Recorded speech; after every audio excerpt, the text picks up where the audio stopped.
যত কিছু হয়ে যাক বেড়াতে তো হবেই, আর সেটা হোক যত ঝড় বৃষ্টি বা ছেলের পরীক্ষা। এত ঝড় বৃষ্টির মধ্যে আমরা পরিবারের সাথে কোথায় বেড়াতে গেলাম আর সেখানে গিয়ে কি কি করলাম সব মিলিয়ে থাকছে আমার আজকের এই ব্লগ। বৃষ্টির মধ্যে আমার তো বেড়াতে অনেক ভালো লেগেছে, আশা করি আমার সাথে সাথে আপনাদেরকেও ভালো লাগবে। আর ভালো লাগলে অবশ্যই লাইক, কমেন্ট এবং শেয়ার দিতে ভুলবেন না।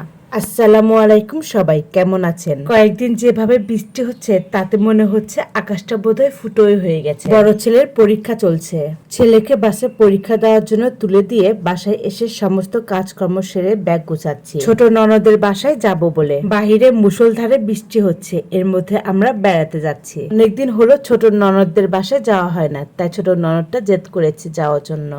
বড় ছেলে পরীক্ষা দিয়ে আসলে এক মুহূর্ত দেরি না করে আমরা চলে যাই ছোট ননদদের বাসায়। আমার ছোট ননদের বাসা মহাস্থানে। ননদের বাসায় তো খালি হাতে যাওয়া যায় না, তাই রসমালাই, দই, মিষ্টি, পান নিয়ে রওনা দিলাম। বৃষ্টি হওয়া সেদিন এক মুহূর্তের জন্য বন্ধ হয়নি। ছেলের পরীক্ষা চলমান, একটা পরীক্ষা আছে বাকি। এই ঝড় বৃষ্টি আর পরীক্ষাকে উপেক্ষা করে আমরা যাচ্ছি বেড়াতে। আর এটাও বলি, আমার এই ভিডিওটা কিছুদিন আগে। ননদের বাসা থেকে ফিরে ছেলে সহ আমি অসুস্থ হয়ে পড়ি, তাই দেরিতে আপলোড দেওয়া। যেহেতু সেখানে আমরা অনেক সুন্দর মুহূর্ত পার করেছি এবং ভিডিও করাই ছিল, তাই ভাবলাম আপনাদের সাথে শেয়ার করি। ননদের বাসার গেটে ঢুকতে করতোয়া নদীর শাখা রয়েছে। এখানে আসলে আমি সহ আমার বাচ্চা কাচ্চা এবং পরিবারের সবাই অনেক আনন্দিত হয়, কারণ বাড়ির পরিবেশটা অনেক খোলামেলা। এত পরিমাণ বৃষ্টি যে ননদের বাসা ভিডিও আমি করতে পারিনি। ভিডিওর এই ক্লিপগুলো আমি পরের দিন বৃষ্টি কমে গেলে করেছি।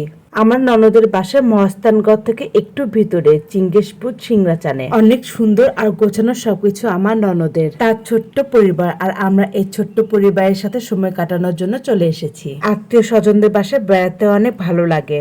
গ্রামের পরিবেশ হলেও এখানে গ্রামের ছোঁয়া কমই দেখা যায়। আশেপাশে হাতে গোনা কয়েকটা বাড়ি মাটি রয়েছে, আর বাকিগুলো লেগেছে আধুনিকতার ছোঁয়া। ননদের বাসায় এসে পৌঁছাতে সন্ধ্যা লেগে যায়। সন্ধ্যায় কম বেশি খিদে তো সবারই লাগে। এর মধ্যে ননদের বাসায় এসেছি, কত কি যে করেছে নাস্তায়। পরিবারের সবাই একসাথে হলে অনেক ভালো লাগে, তাই না? আবার ছেলের পরীক্ষা, তাই ছেলেকে নিয়ে পড়তে বসায়। পরীক্ষা সন্তানদের সাথে সাথে মনে হয় মাদেরও দিতে হয়। যেহেতু আমরা আজকে থাকবো, তাই রাতের জন্য চিংড়ি মাছ রান্না হচ্ছে, সাথে আলুর চচ্চড়ি ট্যাংরা মাছ দিয়ে। আর শুধু আমার না, সবার পছন্দের বট ভাজি।